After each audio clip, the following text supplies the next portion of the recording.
Hello, everybody, and welcome to the 55th episode of the PB Political Podcast. I'm Eshan Pokrell. And I'm Michael Boddicker. And today we are doing our first present-day election episode in a while. Road to 2024, first GOP debate preview. So the GOP debate is Wednesday, so tomorrow. I guess we're recording this Monday, so it'll be in 2 days, but tomorrow from when it's coming out. In Milwaukee, Wisconsin. We have 9 candidates qualified. 10 candidates qualified to make it. 9 will be participating. President Trump has declined the invite. And run us through the list here, Boddicker. Who we got coming up? Yeah, I mean, just first off, it's a little bit weird being in the modern day. We've been kind of doing some blasts from the past, so it's a little bit weird being back in the present day. Definitely a different political scene. So Trump obviously qualified. He's the front runner at this point. Denied the invite. We'll probably talk a little bit later about whether that's politically savvy or not. Second place is Ron DeSantis. Ron DeSanctimonious, as it's commonly known as by President Trump, former President Trump. Then there's Vivek Ramaswamy. He's running third place. He's actually surged lately. I know he's probably the favorite, I guess, among probably young Republicans and Republican intelligentsia. Yeah. Former Vice President Mike Pence is qualified. Former South Carolina governor, senator. Was she senator? She was governor for sure. I know she was governor. I think she was also in the House. Maybe. I think she was in the State House. I don't know. She's done a bunch of stuff. She's also a former ambassador to the United Nations, Nikki Haley. I think we'll talk about her a little bit later. She's really interesting. Senator Tim Scott from South Carolina, another South Carolina guy. Chris Christie, former governor of New Jersey, and Wrecking Ball. Then there's North Dakota Governor Doug Burgum. He's qualified. And then there's former, I think, Arkansas governor now, Asa Hutchinson. Is he former? Yeah, he just. Huckabee Sanders is now governor. He's term limited, so he left office. And then Perry Johnson is also qualified. I don't actually know much about him, and I hadn't really heard of him until honestly, probably an hour ago. Honestly, I am surprised he qualified for the debate. I'm not gonna lie. Perry Johnson is he's an interesting guy. But anyways. Yeah, I think off the bat, the top half of this field, I know President Trump is by far the front runner. There's no denying that. That being said, he's not gonna be the. I don't think he'll be the focus of this debate, at least for the candidates. The candidates are going to talk about one man himself, Ron DeSantis, the former governor of Florida, the current governor of Florida. Yep. And just because, I mean, he's been completely just sliding in the polls. I don't even know how to say, 538. You can see the 538 graph if you guys have it up at home. Maybe I'll put it into the recording here. But, from March, he was running pretty close to the high 30s, kind of close to President Trump. He's down to 14.8% nationally now. Vivek Ramaswamy, the Indian-American businessman, I guess would be the best way, tech entrepreneur, 8.4%. He's been rising, and there's a lot of polling coming out in the last couple of weeks has Ramaswamy in second place and DeSantis just sliding and continuing to slide. And just to compound that, the Never Back Down PAC, I believe, one of DeSantis' super PACs that obviously he doesn't have any absolute control over, obviously, with the whole election finance rules, but they leaked a memo detailing DeSantis' debate strategy, and it was just to defend President Trump and quote-unquote hammer Vivek Ramaswamy, which I think kind of proves that he's vulnerable right now. What do you think about DeSantis' slide? As he's announced his campaign, there hasn't been a bump. They were telling us that there'd be a bump after he announced his campaign. It's just been going downhill the whole time. Well, I think people commonly talk about windows, like presidential windows, for people kind of when they're at the peak of their popularity. I think we've seen that and for various people over the years. I think DeSantis is one of them. I think if there was ever a time that DeSantis would have had the profile to run nationally for, say, president, I think it would have been your 2020 to 2022 window. There's obviously no presidential election in 2022. But if DeSantis had run for president in 2022, if there was an election that year, I think he would have won a landslide nationally. I don't think that's much of a question. He missed his window. I think that because as you're on the scene longer, people read more into you. There's more out about you. You have more, you have a larger body of work. And I think that DeSantis, over the course of his body of work, I think he's still pretty popular among conservatives. And even, I guess, probably some of your center to center left suburban mothers, at least in Florida. And we see that in the election results last year, just absolutely crushing Charlie Crist, just everywhere in Florida. And winning counties that, like, no one would have ever thought that a Republican could win. And I think he still has some of that magic, but I think that's a little bit more reserved to Florida at the moment than I think it would be nationally. I think that window is just gone. So I think that someone like Vivek, who's been rising, he's saying a lot of the right things. I think that it's probably a wise strategy. I don't know how effective defending Trump will be for DeSantis. I think DeSantis has enough to run on his own platform, at least among Republican-leaning voters, that they would like to not really have. He doesn't really have to talk about Trump. He has his own record of, almost 5 years now of governance in Florida to talk about. And I think a lot of that is really popular among conservative voters in Florida and almost sets him apart from Trump. So I think that that's probably what he should focus on instead of attacking Vivek. I don't know how smart that is. I mean, if Vivek is a fire and DeSantis throws fuel into that, I think it may only help Vivek. Yeah, and I think that DeSantis just really, you can't. I feel like DeSantis' strategy, if that is true, that strategy outline, which again, you don't really know what super PACs, what influence they have over candidates. Obviously, they're supposed to be like separate entities, but who knows politics these days. He's kind of made a lane trying to be critical of President Trump, and I mean President Trump doesn't like DeSantis. DeSantis is not like President Trump. When I was at the Alabama GOP dinner in Montgomery, and President Trump was openly criticizing DeSantis there. He said that I don't know what the exact words. Basically, he said he was spineless because he said he wasn't going to run for president, and then he said no comment. And it's like, oh, I mean, he's going to run. It was funny. But I think Trump does not favor DeSantis. I think Trump favors every other candidate in the race more than he likes DeSantis. Even the ones he's critical of, like Governor Hutchinson, for example, who's an outspoken critic. Even Chris Christie, who's another big critic of former president. But I don't know what the strategy pivot's supposed to be, because they tried to reinvent Ron the whole campaign when it started plummeting at first. It has not worked. He's continuing to slide. I mean, he's in single digits in some polls. Vivek Ramaswamy is rising above him. Echelon Insights poll, DeSantis 12%, Ramaswamy 15%. Of course, Trump is still 40 points up, but it's concerning, I think. And I think DeSantis 10%, the latest Emerson College poll, tied with Vivek Ramaswamy for second place. I think the DeSantis, I agree. If the DeSantis campaign, I think he should have announced after the midterms. It would have, obviously he was running for re-election, but that's when the peak of his ability would have been highest, because he could have pointed to Trump, said all of his candidates lost. We lost the Senate because of, we being the Republicans, lost the Senate because of President Trump's candidates, or didn't win a Senate majority, I should say, and we lost a lot of House seats, and we still took the House, but barely. It should have been a red wave, and it was just a trickle, as they say. So that was probably his moment, post-midterms, to announce. I don't know what he was waiting until like March, April to announce. It backfired, clearly.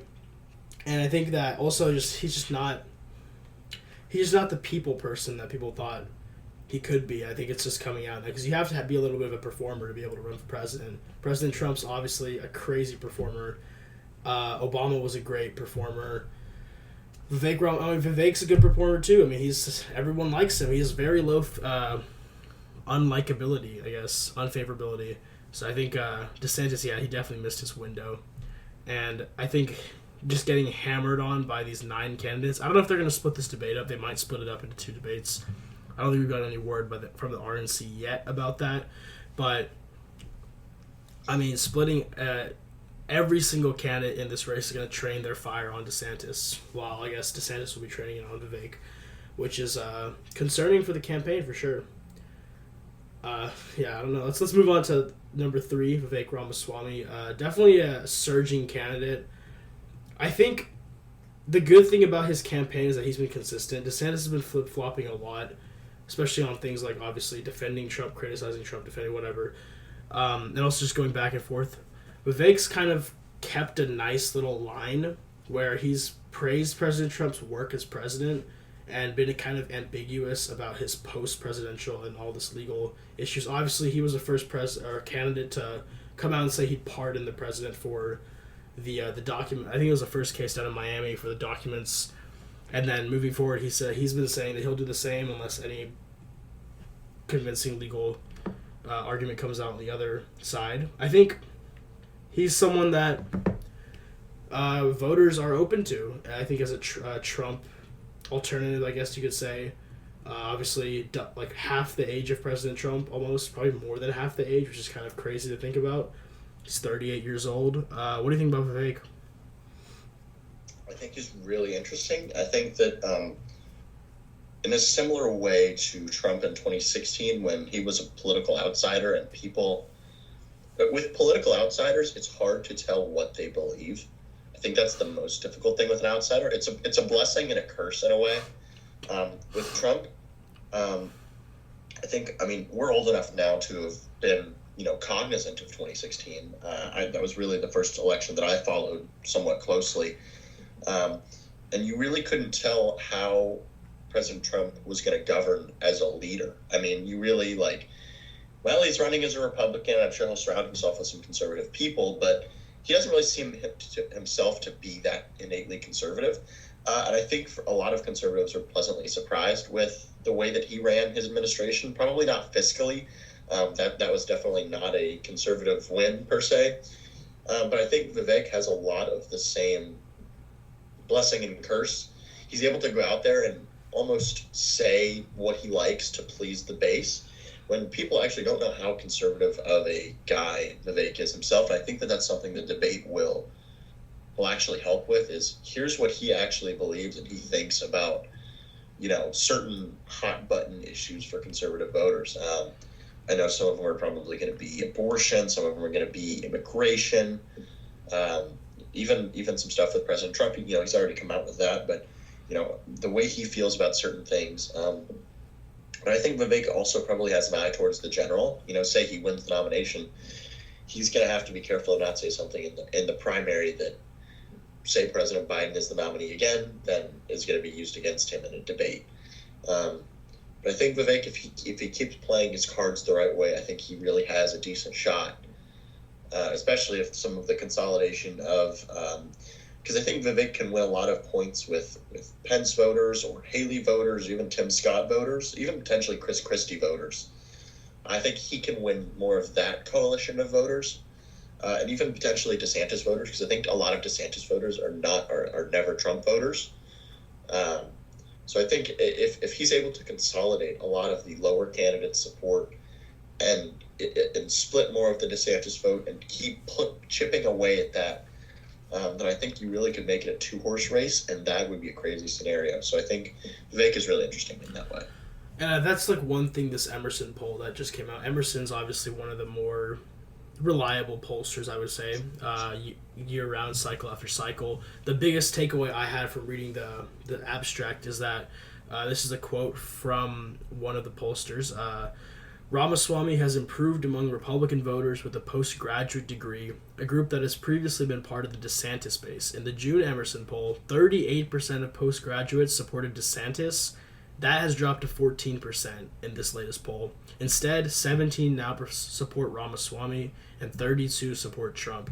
So DeSantis' core constituency has always been that college-educated voter, and that's just been decimated in this new poll. I think it's I think that's the thing with Vivek, is that he's still unknown, which is kind of makes me interested to see. Again, this debate is going to be huge, just because if you're still unknown by even like 40% of the Republican electorate, a lot of those guys are going to watch the debate. Like the debates are pretty big, and actually I just released an article on pppolitical.com. Check it out about how debates still play a huge role in deciding who the nominees are and how nominees do. And you saw it a lot in 2012's election. Obama had a disastrous first debate. Romney started leading in polling. He bounced back and he won re-election. That's just one example. In 2016 too, Trump just destroyed Rubio and then Cruz, and then Christie obviously destroyed Cruz too. It's just like debates play a big part, and they're still popular despite everybody being on their phones at all times. Even though we have kind of fractured media spheres, debates still are very highly watched. And I think that's going to be a huge opportunity for Vivek on Wednesday to go against the other candidates that are leaders, whether it be DeSantis or even Mike Pence, Nikki Haley, Tim Scott, even Chris Christie, and go up with them and see what he's made of in a high pressure situation. So I think, I think there's a high ceiling there. I'm very interested to see how it shakes out. There's a lot of speculation. A lot of people on Twitter want him to be Trump's vice president. He said that he won't be vice president. We'll see if that's the case still. As of right now, from what I've seen a lot of him all around the internet. I think he doesn't want to be vice president. Of course, if that opportunity does present itself, though, it might be something he takes up. But he's definitely one to watch, I would say. Let's move on to Mike Pence, who he's been trying to, I would say, take that anti-Trump role away from Chris Christie, Asa Hutchinson, mainly Chris Christie, who Chris Christie's been polling really well in New Hampshire, relatively. He's been second in a lot of polls in New Hampshire. Again, this is all relative because Trump's still up huge, but he's second. He's running second in New Hampshire over DeSantis, is another interesting thing. Emerson poll, Trump 49, Christie 9, but I think Pence's whole campaign, I think you would agree, lies on Iowa. If he can win Iowa, or not win, if he can perform decently in Iowa, he's alive. Otherwise, it's over for him. Just because of how, obviously, he's a very conservative guy, very, very Christian guy. That's governor of Indiana. That's the Midwest. That's his stuff. But latest poll from the Des Moines Register, Seltzer and Co., he was only at 6% in Iowa. So what do you think of Vice President Pence so far? I've always been confused by his candidacy, to be honest with you. I think that Mike Pence's ceiling was always vice president. I don't think, and it's nothing against Mike Pence, but I feel like presidents often have some sort of it factor. They've got something that makes them different, that pushes them over the top. I don't think Mike Pence has that, personally. And I'm sure he would disagree with me. But I don't know. I just don't feel like he's got what it takes. I'm sure he would be fine as a president. I don't think it's not against his abilities as a leader, but to actually get there, you have to be gritty, and you have to be, really tough, and you've got to. Not that Mike Pence is soft per se, but he doesn't come across to me as someone that would like the Republican voters. I think right now, a lot of why Trump was elected is because he would fight for them. I mean, literally tooth and nail. And I think Mike Pence was sort of an appeasement to the evangelical voters that we're going to be kind and we're going to be respectful. So I think that was really the duality of the Trump administration. And I don't think Mike Pence has that appeal to Republican voters at the moment. I just don't see it. No, I agree, and I mean, I don't think he'd be a terrible president. Obviously, and he has. I don't know. I think Mike Pence will go down in history as a very important figure for what he did on January 6th. But I don't think basing a campaign off that, especially on the Republican nomination, is something that's going to fly in today's Republican Party. And again, Mike Pence has my utmost respect for what he did, because that was probably tough with everything that happened. But he did the right thing, and basing a campaign off that, though, isn't gonna win you votes. I mean, we'll see how he does in Iowa. Polls have been wrong, but if he can't win in Iowa or perform in Iowa, I think he's done, and I think he knows that too. Let's move on to the last, the other half. I would say, I think this is a 3-person race right now. I mean, honestly, I don't see DeSantis. I think it's between Trump and Vivek. If Vivek can have a good debate, I don't think DeSantis is. I think he's finished, honestly. But let's move on to Nikki Haley, who I know you were high on a couple years ago before this all started. But yeah, Nikki Haley, go through it. Again, I talked about DeSantis. I talked about these windows. Candidates have windows when they're at their peak popularity, when people really like them, they're really energetic about them. Nikki Haley is another one for me. I used to be huge on her, 4 or 5 years ago. She's another one to me that I don't know if the way that Nikki Haley conducts politics is conducive enough to win in the Republican Party at the moment.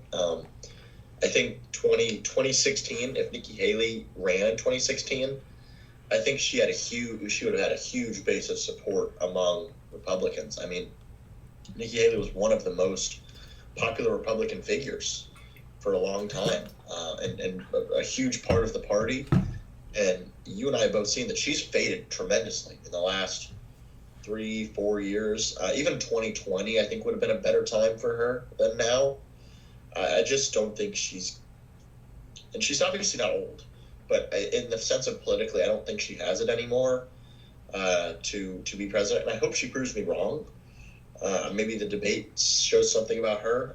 But to the extent of she's a political figure that's also been out of the politicking game now for at least 5 years. She was UN ambassador under Trump. I don't remember the last time she was actually in an elected office. She resigned in 2018 too, right? So she's been out for a while, yeah. She's been out for 5 years, a while, yeah, 5 years for this. And I don't know. I think Nikki Haley missed her window, personally. No, I agree. I think it's it. Yeah, I think that's her trajectory politically is something that Kristi Noem, the governor of South Dakota, is going to be watching. I know she has national ambitions. They've been running South Dakota ads on TV across the country. I don't know if you've seen those. It's kind of wild, but I've seen one. It was kind of weird, but that's Nikki Haley. I think she missed her window. I mean, I think she's still a cabinet pick for anybody that. I think she's a vice presidential pick or a cabinet pick potential for anybody that's. I think all of these candidates could be, honestly. I think a vice presidential pick, if she was selected to be VP, I think that would almost revive her political career. Yeah. If she was actually selected to be a VP and served there for, depending on who it is. I mean, if it's Trump and she's Trump's VP and she serves for 4 years, again with Pence, I don't know if that attachment to Trump will hurt her. Probably would, in my opinion, at least among probably moderate voters to intelligentsia voters. But say she's, Vivek's vice president or Tim Scott's or someone like that, I think that could actually propel her back into the national spotlight, and everything I said could just be wrong. Yeah, I mean, who knows? Let's go Tim Scott. Okay. Let me just say, Tim Scott, in an ideal world, Tim Scott would be the front runner right now. I think everybody agrees on that. Everybody loves Tim Scott. Both parties. He gets stuff done. He's a good guy. He's come from good root, he has a story, I should say, I guess, and he has the money behind him. It's just not happening for him right now, polling wise. And Tim Scott's unfortunate because I like Tim Scott. He seems like a great guy. I know people that know him. They say he's a great guy, and he's polling pretty well in Iowa. I will say, not to count him out. Trafalgar has him at 13% in their latest poll. Among 1,100 likely voters. Trump 42, DeSantis 16, Scott 13. He's at 9 in the new Seltzer & Co. Des Moines Register poll. And he's also only trailing Trump by 20 in Iowa, which isn't bad at all. Second highest after DeSantis, who's 13. But Tim Scott, I mean, it looks like... And the media is trying their best, I will say. The media is trying to prop up Tim Scott. That's what's happening. But it's just not happening for him so far. So what do you make of it, so far, his candidacy? I'm with you. I really like Tim Scott. He seems like a nice guy. He has a genuine political record to run on. But you're right. I mean, it's just not happening for him at the moment. But I also think, though, debates change everything. I mean, debates really do. I mean, if you look at, say, President Biden, I mean, he was basically irrelevant until the debates happened and then people started getting whittled down. And I think Democrats had this internal realization of, oh crap, we might lose if we don't if we don't push things towards Joe. And like we saw, like Kamala Harris killed Joe Biden on forced busing, or quote unquote forced busing. Biden didn't even support all this other stuff, and she rose like 20 points in the polls after that. I mean, she was the front runner for like 2 or 3 weeks. Yeah, for sure. And then everyone realized, and then the DNC kind of did their little DNC thing and realized, oh, she might not win. Looks like we overcorrected a little bit. I think we might see some of the political machine this election in terms of pushing the RNC pushing towards certain candidates. I think that what happened to Bernie in the last 2 elections may happen to Trump in this one. I agree totally. The full force of the political machine just says no, you're done. And I mean, yeah. For us. I stand by this to this day. I still think Bernie would have beat President Trump in 2016 if it wasn't Hillary Clinton running. Probably the worst candidate in a while for president on the Democratic side, honestly. Maybe since McGovern. I don't know. And McGovern wasn't even a bad candidate, but he just, that was a whole thing. But we'll probably cover that one later on. But anyways, if they hadn't ran Hillary Clinton, I think Bernie Sanders would have won that election against President Trump. 2 populist candidates, a lot of the same constituency base. There's a lot of cross appeal between Trump and Bernie, which is something that's no one talks about because, the media does not want you to know that. But, Tim Scott, I think he's first pick for anybody for vice president, which I know everyone's like, Tim Scott's running for vice president. I don't think that's true. I think he is running for president. I think having him as vice president would be like mega for anybody, just because he's, especially if it's an outsider. I mean, like, I guess Vivek's the top choice now as an outsider candidate, but having someone that knows the Senate, that's well respected in the Senate and in Congress in general, is a big pull. I think everybody wants Tim Scott as vice president. Tim Scott probably wants Tim Scott as vice president. Even imagine those debates though between Tim Scott and Kamala Harris. I mean, really is the duality of political opinion, especially among people of color in America. I mean, it really is. It's the Democratic side of the coin and the Republican side of the coin, at least for people of color. So, I think that those debates would be some of the best content we've ever had in vice presidential debates. I mean, it'd be unbelievable. Yeah, no, and I mean that vice president. Because they could have picked someone that wasn't Kamala Harris to run. They could have picked another black woman if they wanted to get a black woman, which is it's their prerogative. If you want to get a black woman, you could have picked Marcia Fudge. Maybe she's the HUD secretary right now, way more competent in my opinion than Kamala Harris. Even Barbara Lee. I'm sure there's more. Val Demings? Val Demings was my personal favorite pick for vice president for President Biden. It made sense. And you could have probably won Florida if you had Val Demings. Val Demings is really well respected. But no, they went with Kamala Harris. Might backfire for them. Who knows? Because, she can't get out of her own way. But Tim Scott, I like Tim Scott, but I just don't think it's going to happen for him this time around. Maybe it'll happen for him in 2028. We'll see if he ends up going again. But now let's move on to Chris. Let's start going a little faster here. So let's finish these last 4 candidates up, and then we'll just touch on them, and then we'll go into a little bit of the storylines. Chris Christie, former governor of New Jersey. I like Chris Christie politically. I think he's my kind of Republican, that Northeastern. I forgot the name. It's just like a liberal Republican. But he's basically here to blow up President Trump. Now, Trump won't be at the first debate, so you can't really blow him up there. Chris Christie will probably get in for the third debate. He'll definitely get into the third debate. The field's going to get whittled down a little bit, but not too much. But I think if Trump starts showing up in debates, he's going to have to start showing up eventually, I think. And I think Christie will be there for that. And, what do you think about Chris Christie? Chris Christie's, he's interesting. Maybe I'm not the most aligned with him politically. I don't think that particularly matters. I think even, a lot of Republican voters would probably still rather have Chris Christie than Joe Biden. But I think primarily, even you could extend Chris Christie as the Trump wrecking ball to maybe even the Trump DeSantis wrecking ball. Mm-hmm. I still think that Christie and DeSantis are 2 heads that can't really coexist. In the same way that Trump and Christie are just there's too much ego there for one of them to survive. For sure, yeah. So I think that Christie exists to wreck Trump and DeSantis. And I'm not entirely opposed to that. I think it'll be really interesting anyways, just from a popcorn factor.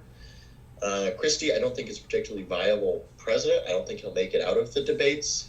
but I don't think that's his goal. I think Christie has enough of the FU mentality to run in spite of people. Yeah, for sure. No. And that's something I somewhat respect about him.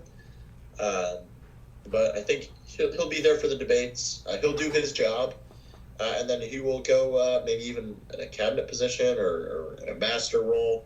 In a Republican administration, should it be Vivek or Pence or Haley or Scott.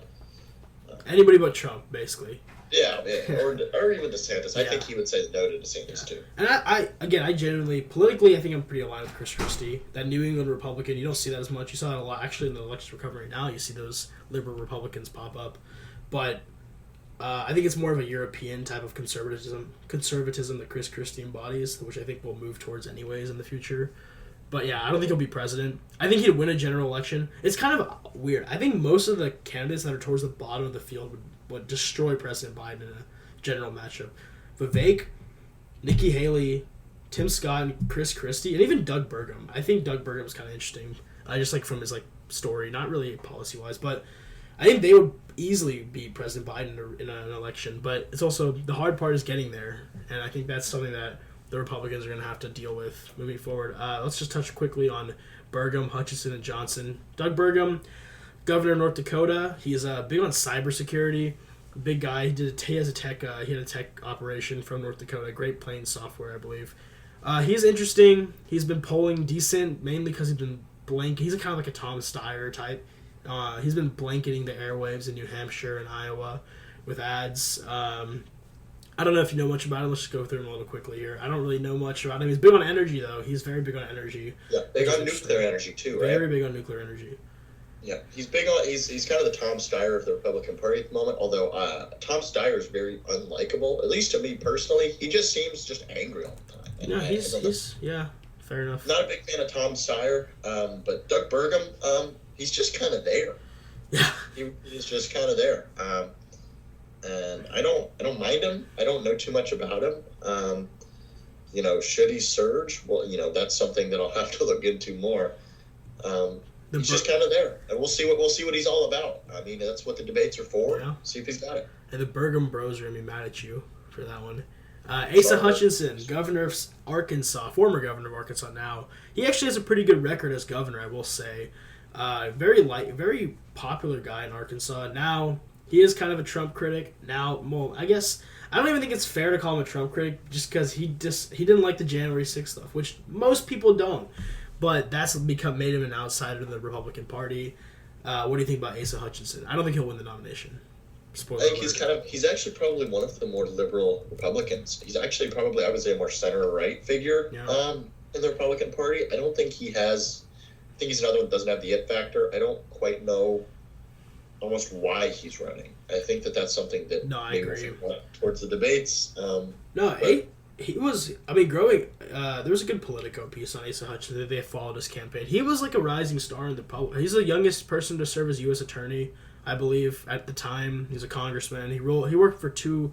He worked in the Bush Association or administration. He was Homeland Security, and he was the DEA. So he's qualified to be. Maybe he's qualified to be president. I don't know, but yeah, he's definitely one of the more center right figures in the race. But it's just not going to happen for him. And finally, unfortunately, Perry Johnson, who, I mean, who knows? I mean, I don't know how he actually hit the polling thresholds. I'm going to be honest. I heard him. I watched one of those Iowa events. I was bored, so I watched him. He's kind of an erratic guy. He's very energetic. I don't know what I really don't know much. He's like a tech dude, but kind of like he textbooks and stuff. I mean, I don't really know what he does. He's also 75. He's very old. Yeah, he's 75 years old. I don't think he's gonna be a factor in this race. But yeah, and I need to go in a little bit. So let's just. I don't even. Do you have anything to add about Perry Johnson? I don't really. Yeah. All right. Let's just. Yeah. We'll definitely put him in the recap. I'm sure he's gonna have something to say. He'll say something. We gotta cover that. He'll say something. Let's go quickly here, just to end it off here. I don't know that quick, but 3 storylines. So what are the 3 things you're looking forward to most on Wednesday night? I think the first thing, number 1, is going to have to be the Trump-DeSantis divide. what DeSantis does with Trump, against Trump. I think the second thing is another Trump thing, unfortunately. It's the Trump litmus test. Where do these candidates fall, and how is that taken by voters? And then the third thing is Vivek and the minor candidates. How will they approach the debate? Is it an attack DeSantis? Is it an attack Trump? Is it an attack both? Does it promote their own record? And how does that affect their output with voters? Does Trump not being here hurt him? I don't think we know yet. Oh, well, Trump will be outside doing a show with Tucker Carlson at the same time, so of course he is. It's a smart move. But I think my three things will be: can DeSantis withstand 8 candidates just hammering him? I mean, that's what it's gonna be. He should be ready for it. He'll be center stage, I believe. He should be. I don't think Vivek has eclipsed him on that front. It should be DeSantis, then Vivek and Mike Pence on the sides of him, in the center stage.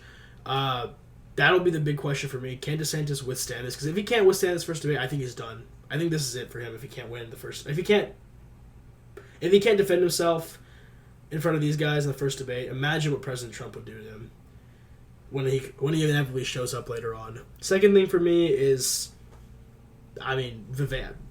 What is Vivek going to do? I think this is a big moment for him, too. I don't think he'll drop out if he loses it or if he doesn't do well, but I think his ceiling here, I think he has a very high ceiling, and this debate, just the outreach he'll get, is something to watch for looking into the next debate at the Reagan Library, and then the next one in Alabama, which isn't confirmed, but it's basically confirmed. And hopefully we'll be able to get out there and cover that one on the ground, so that'll be fun. But my second point is to see how he does. Can he withstand criticism from DeSantis? It looks like it's coming. And can he find a way to stick with his messaging, which has been pretty popular so far, at least among younger and college-educated Republicans? And third, Chris Christie. What is he going to do without Trump being there? I mean, what's he going to do? Is he going to attack DeSantis? Is he going to attack Vivek? I don't think he'll attack Mike Pence. What is Chris Christie going to do? I mean, what is he going to... I mean, is this a chance for him to actually run for president on his own merit? Who knows? I literally have no idea. I mean, I think he's qualified to run for president, but he hasn't really talked about his own desire and why he wants to be president. So I think this is a big moment for Chris Christie if he can, maybe do something interesting and maybe start rising. But yeah, those are my three things. We'll be back. We'll be doing an episode on Thursday, sometime this week, recapping the debate. I think it's just one. There could be 2. We don't know yet. I haven't looked, but I think it's just one as of now. I think this is the field. Francis Suarez, the mayor of Miami, has not hit the polling requirements. Will Hurd, former congressman. I am a fan of Will Hurd, but he's not going to make it, looks like. And Ryan Binkley, a pastor from Texas, is also not going to make it. Nor is Larry Elder, the former candidate for governor from California. So field is whittling down a little bit, slowly but surely. I think we'll get there in the next couple debates. Anything you want to add to end it off? I'm looking forward to this. This is going to be probably one of the most interesting debates of the last few years. Especially because there's no Trump involved. It's going to be really interesting. Yeah. I mean, hopefully, no one gets silenced on their microphones like Andrew Yang did last time around. But other than that, hey, free Andrew Yang for the record. Free Andrew Yang. He was done dirty. He was DNC'd is what he was. He got DNC'd. He was DNC'd. He got DNC'd. And so hopefully gets RNC'd this time. Yeah. Put in the comments who you think is going to get RNC'd this time, and we'll cover all of that later this week. But that's about everything. We both need to go. This is a quick one. We got to head out of here. Thank y'all for listening. Look at the website. New content coming out all the time. We're out here. PB Election 24. We have the flag in the background. We're out here. Well, that's everything. Tell all your friends. Thank y'all for listening. I'm Eshan Pokral. And I'm Michael Boddicker. And goodbye.